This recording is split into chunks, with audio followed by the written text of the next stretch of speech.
मी देवेंद्र सरिता गंगाधरराव फडणवीस ईश्वर साक्ष शपथ घेतो की कायद्याद्वारे स्थापित झाले आहे अशा मी महाराष्ट्र राज्याचा मुख्यमंत्री म्हणून माझी कामे निष्ठापूर्वक व सचोट विवेक बुद्धीने पार पाडेल आणि संविधान व कायदा यानुसार ममत्व भाव किंवा आकस न बाळगता न्याय वागणूक देईल। यानी कि सर्वसम्मति से देवेंद्र फडणवीस जी को पार्टी के नेता के रूप में घोषणा करता हूं। देवेंद्र गंगाधरराव फडणवीस भारतीय राजनीति के एक प्रमुख नेता हैं, जिन्होंने महाराष्ट्र के मुख्यमंत्री के रूप में अपनी पहचान बनाई है। उनका जीवन संघर्ष, समर्पण और नेतृत्व का प्रतीक है। इस विस्तृत जीवनी में हम उनके जीवन के विभिन्न पहलुओं जैसे प्रारंभिक जीवन, शिक्षा, राजनीतिक सफर, उपलब्धियां और निजी जीवन पर विस्तार से चर्चा करेंगे। प्रारंभिक जीवन और परिवार। देवेंद्र गंगाधरराव फडणवीस का जन्म 22 जुलाई 1970 को नागपुर के एक ब्राह्मण परिवार में गंगाधर फडणवीस पिता और सरिता फडणवीस माता के घर हुआ था। उनके पिता नागपुर से महाराष्ट्र विधान परिषद के सदस्य थे, जबकि उनकी मां विदर्भ हाउसिंग क्रेडिट सोसाइटी की पूर्व निदेशक थी। नागपुर, जो राष्ट्रीय स्वयंसेवक संघ (आरएसएस) का मुख्यालय भी है, में पले बड़े होने के कारण देवेंद्र के जीवन में आरएसएस के सिद्धांतों और विचारधारा का प्रारंभ से ही प्रभाव रहा। उनके पिता के राजनीतिक जुड़ाव और माता की समाज सेवा ने उन्हें समाज के प्रति जिम्मेदारी और सेवा की भावना से ओतप्रोत किया। शिक्षा। देवेंद्र फडणवीस की प्रारंभिक शिक्षा नागपुर के सरस्वती विद्या मंदिर में हुई। बचपन से ही वे एक मेधावी छात्र रहे और उनकी रुचि अध्ययन के साथ साथ सह पाठ्यक्रम गतिविधियों में भी थी। स्कूली शिक्षा पूर्ण करने के बाद उन्होंने नागपुर के विदर्भ महाविद्यालय से वाणिज्य में स्नातक की डिग्री प्राप्त की। इसके पश्चात उन्होंने नागपुर के सरकारी लॉ कॉलेज से कानून में स्नातक LLB की डिग्री हासिल की। कानून की पढ़ाई के दौरान उन्होंने भारतीय संविधान, विधि और न्याय प्रणाली के विभिन्न पहलुओं का गहन अध्ययन किया, जिसने उनके राजनीतिक दृष्टिकोण को और भी व्यापक बनाया। शिक्षा के प्रति उनकी जिज्ञासा यही समाप्त नहीं हुई। उन्होंने बिजनेस मैनेजमेंट में स्नातकोत्तर डिग्री और जर्मनी के बर्लिन स्थित DSE से प्रोजेक्ट मैनेजमेंट में डिप्लोमा भी प्राप्त किया। इन शैक्षणिक उपलब्धियों ने उन्हें प्रशासनिक और प्रबंधकीय कौशल में निपुण बनाया, जो उनके राजनीतिक करियर में अत्यंत सहायक सिद्ध हुए। देवेंद्र फडणवीस ने इंदिरा कॉन्वेंट से अपनी स्कूली शिक्षा प्राप्त की, जिसका नाम भारत की तत्कालीन प्रधानमंत्री इंदिरा गांधी के नाम पर रखा गया था। आपातकाल के दौरान उनके पिता को सरकार विरोधी प्रदर्शनों में भाग लेने के लिए जेल में डाल दिया गया था। इस प्रकार फडणवीस ने उस स्कूल से अपनी स्कूली शिक्षा जारी रखने से इनकार कर दिया, जिसका नाम उस प्रधानमंत्री के नाम पर रखा गया था जिनके नेतृत्व में गंगाधर फडणवीस को जेल हुई थी। उन्होंने खुद को सरस्वती विद्यालय और फिर धर्मपेट जूनियर कॉलेज में दाखिला दिलाया। उन्होंने 5 साल की एकीकृत कानून की डिग्री के लिए गवर्नमेंट लॉ कॉलेज, नागपुर से स्नातक की उपाधि प्राप्त की और वर्ष 1992 में स्नातक की उपाधि प्राप्त की। उनके पास बिजनेस मैनेजमेंट में मास्टर डिग्री और DSE, बर्लिन से प्रोजेक्ट मैनेजमेंट के तरीकों और तकनीकों में डिप्लोमा है। राजनीतिक सफर की शुरुआत। देवेंद्र फडणवीस का राजनीतिक सफर राष्ट्रीय स्वयंसेवक संघ (RSS) से प्रारंभ हुआ। बचपन से ही संघ के वातावरण में पले बड़े होने के कारण उन्होंने संघ के अनुशासन, राष्ट्रभक्ति और सेवा के सिद्धांतों को आत्मसात किया। युवावस्था में वे अखिल भारतीय विद्यार्थी परिषद ABVP से जुड़े, जो RSS की छात्र शाखा है। 1992 में मात्र 22 वर्ष की आयु में उन्होंने नागपुर नगर निगम के चुनाव में रामनगर वार्ड से पार्षद पद के लिए चुनाव लड़ा और विजयी हुए। इस जीत ने उन्हें नागपुर नगर निगम के सबसे युवा पार्षदों में से एक बना दिया। पार्षद के रूप में उन्होंने शहरी विकास, स्वच्छता और बुनियादी सुविधाओं के सुधार के लिए कार्य किया। 1997 में 27 वर्ष की आयु में वे नागपुर के मेयर बने, जो उस समय देश के सबसे युवा मेयरों में से एक थे। मेयर के रूप में उन्होंने शहरी नियोजन, बुनियादी ढांचे के विकास और नागरिक सुविधाओं के उन्नयन के लिए कई महत्वपूर्ण पहल की। उनकी नेतृत्व क्षमता और प्रशासनिक कौशल ने उन्हें एक कुशल नेता के रूप में स्थापित किया। विधायक के रूप में करियर। 1999 में देवेंद्र फडणवीस ने महाराष्ट्र विधानसभा चुनाव में नागपुर दक्षिण पश्चिम सीट से भारतीय जनता पार्टी (भाजपा) के उम्मीदवार के रूप में चुनाव लड़ा और विजयी हुए। इस प्रकार वे पहली बार महाराष्ट्र विधानसभा के सदस्य बने।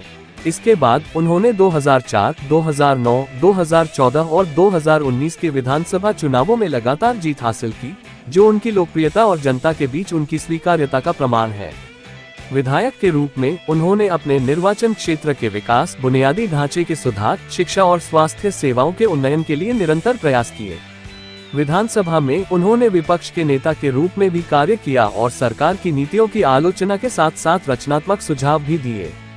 उनकी वाक्पटुता, तर्कसंगतता और मुद्दों की गहरी समझ ने उन्हें एक प्रभावी विधायक के रूप में स्थापित किया।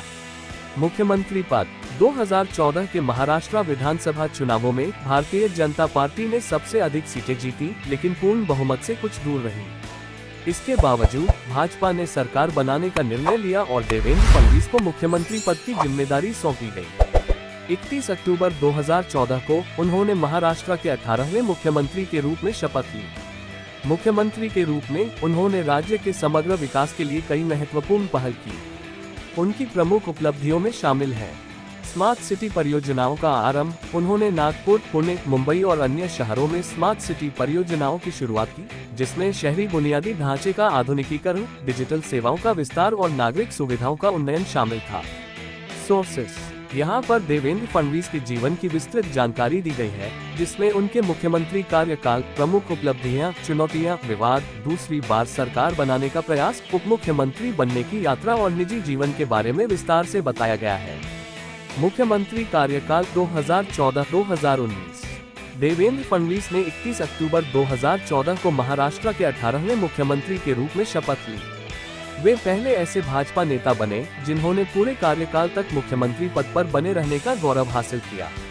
उनके नेतृत्व में महाराष्ट्र सरकार ने कई बड़ी योजनाएं लागू की, जिनमें बुनियादी ढांचा, सिंचाई, ग्रामीण विकास और शहरी सुधार पर विशेष ध्यान दिया गया। मुख्यमंत्री के रूप में प्रमुख उपलब्धियां: जलयुक्त शिवार योजना 2015। महाराष्ट्र में किसानों को जल संकट से उबारने के लिए जलयुक्त शिवार योजना चलाई गई। इस योजना के तहत 16,000 से अधिक गांवों में जल संरक्षण और सिंचाई के लिए नए उपाय किए गए। योजना का उद्देश्य 2020 तक महाराष्ट्र को सूखा मुक्त बनाना था। मेट्रो रेल परियोजनाएं: मुंबई, पुणे और नागपुर में मेट्रो रेल परियोजनाओं की शुरुआत। नागपुर मेट्रो का पहला चरण सफलतापूर्वक पूरा हुआ। मुद्रा योजना और स्टार्टअप को बढ़ावा: छोटे व्यवसायों और स्टार्टअप को वित्तीय सहायता देने के लिए योजनाएं लागू की गयी। महाराष्ट्र स्टार्टअप नीति को बढ़ावा दिया, जिससे उद्यमियों को प्रोत्साहन मिला। सड़क और आधारभूत संरचना विकास: मुंबई नागपुर समृद्धि महामार्ग, हिंदू हृदय सम्राट बालासाहेब ठाकरे एक्सप्रेसवे का काम शुरू हुआ। 700 किलोमीटर लंबा यह एक्सप्रेसवे महाराष्ट्र के विभिन्न शहरों को जोड़ता है और आर्थिक विकास को गति देता है। ग्राम स्वराज अभियान: महाराष्ट्र के गांवों में स्वच्छता, शिक्षा और डिजिटल सेवाओं के विकास पर जोर। डिजिटल ग्राम योजना के तहत 4,000 से अधिक गांवों को इंटरनेट और वाईफाई से जोड़ा गया। भ्रष्टाचार मुक्त प्रशासन: उन्होंने महाराष्ट्र में पारदर्शी प्रशासन लागू करने के लिए ऐप आधारित सेवाओं को बढ़ावा दिया। मुख्यमंत्री सहायता हेल्पलाइन और डिजिटलीकरण को बढ़ावा दिया, जिससे प्रशासन में पारदर्शिता आई। मुख्यमंत्री के रूप में चुनौतियां और विवाद: किसान आंदोलन और ऋण माफी। 2017 में महाराष्ट्र में किसानों ने बड़े पैमाने पर विरोध प्रदर्शन किया, जिससे फडणवीस सरकार को किसानों के लिए ऋण माफी योजना शुरू करनी पड़ी। छत्रपति शिवाजी महाराज किसान सम्मान योजना के तहत लाखों किसानों को कर्ज माफी दी गई, लेकिन इसे लागू करने में कई चुनौतियां आई। मराठा आरक्षण आंदोलन: महाराष्ट्र में मराठा समुदाय ने आरक्षण की मांग को लेकर बड़े प्रदर्शन किए। 2018 में उनकी सरकार ने मराठा समुदाय को 16% आरक्षण देने का फैसला किया, जिसे बाद में सुप्रीम कोर्ट ने खारिज कर दिया। कोरेगांव भीमा हिंसा: 1 जनवरी 2018 को पुणे जिले के भीमा कोरेगांव में जातिगत हिंसा भड़क उठी। इस मामले में कई सामाजिक कार्यकर्ताओं की गिरफ्तारी और पुलिस कार्रवाई को लेकर विवाद हुआ। बीजेपी शिवसेना गठबंधन में दरार: 2019 विधानसभा चुनावों में भाजपा और शिवसेना ने साथ मिलकर चुनाव लड़ा, लेकिन चुनाव के बाद शिवसेना ने मुख्यमंत्री पद की मांग की। शिवसेना के अलग हो जाने से भाजपा बहुमत से दूर हो गई और देवेंद्र फडणवीस को इस्तीफा देना पड़ा। 2019 में दूसरी बार मुख्यमंत्री बनने की कोशिश और 80 घंटे की सरकार। 2019 के महाराष्ट्र विधानसभा चुनावों में भाजपा सबसे बड़ी पार्टी बनी, लेकिन पूर्ण बहुमत से दूर रही। शिवसेना ने भाजपा से अलग होकर एनसीपी और कांग्रेस के साथ सरकार बना ली।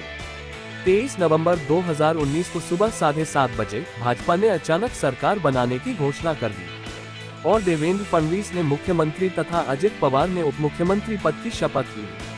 ये सरकार मात्र 80 घंटे ही चली क्योंकि अजित पवार ने समर्थन वापस ले लिया और फडणवीस को इस्तीफा देना पड़ा। इसके बाद शिवसेना, एनसीपी और कांग्रेस ने मिलकर महाविकास आघाड़ी सरकार बनाए और उद्धव ठाकरे मुख्यमंत्री बने। 2022 में उप मुख्यमंत्री के रूप में वापसी। 2022 में महाराष्ट्र की राजनीति में बड़ा बदलाव आया।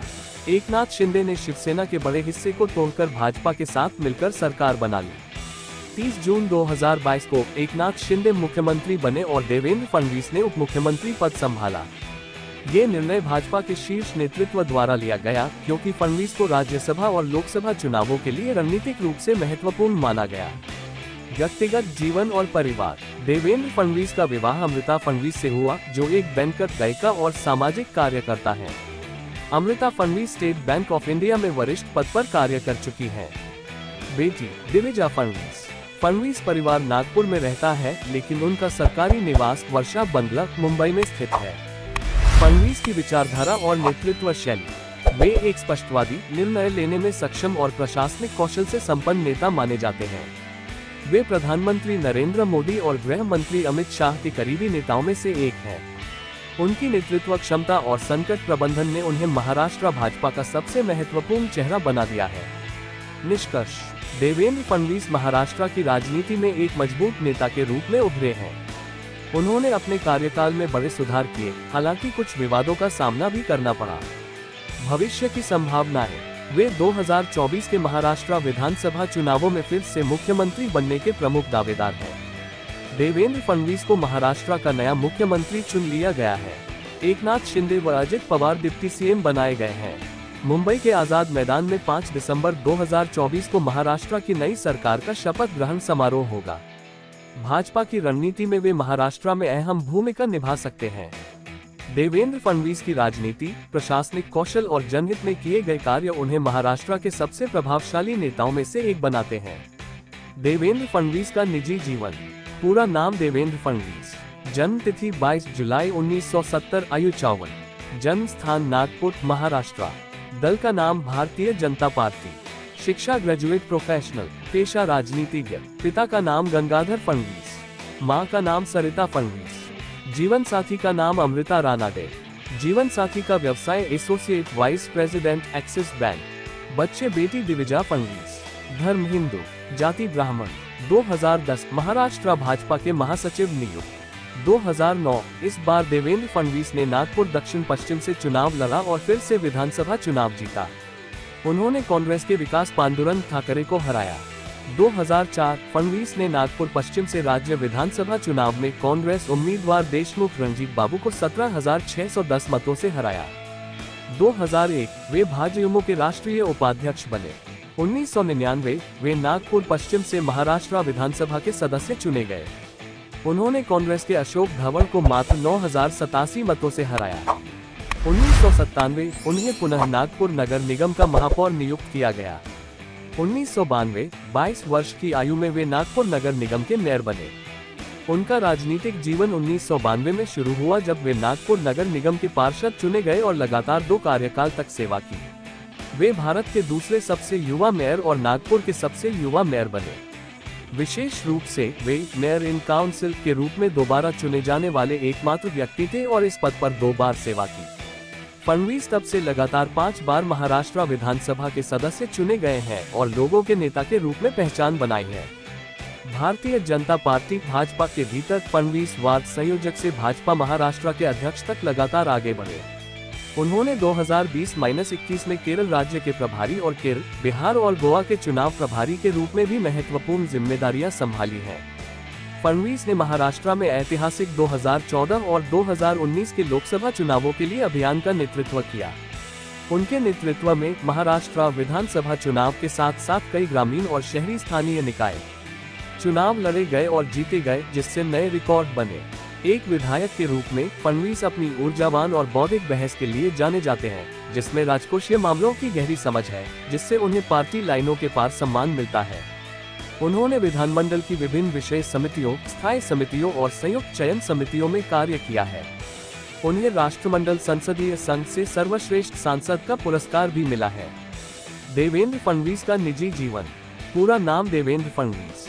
जन्म तिथि 22 जुलाई 1970, आयु 54, जन्म स्थान नागपुर महाराष्ट्र, दल का नाम भारतीय जनता पार्टी, शिक्षा ग्रेजुएट प्रोफेशनल, पेशा राजनीतिज्ञ, पिता का नाम गंगाधर फडणवीस, मां का नाम सरिता फडणवीस, जीवन साथी का नाम अमृता रानाडे, जीवन साथी का व्यवसाय associate vice president axis bank, बच्चे बेटी दिविजा फडणवीस, धर्म हिंदू, जाति ब्राह्मण।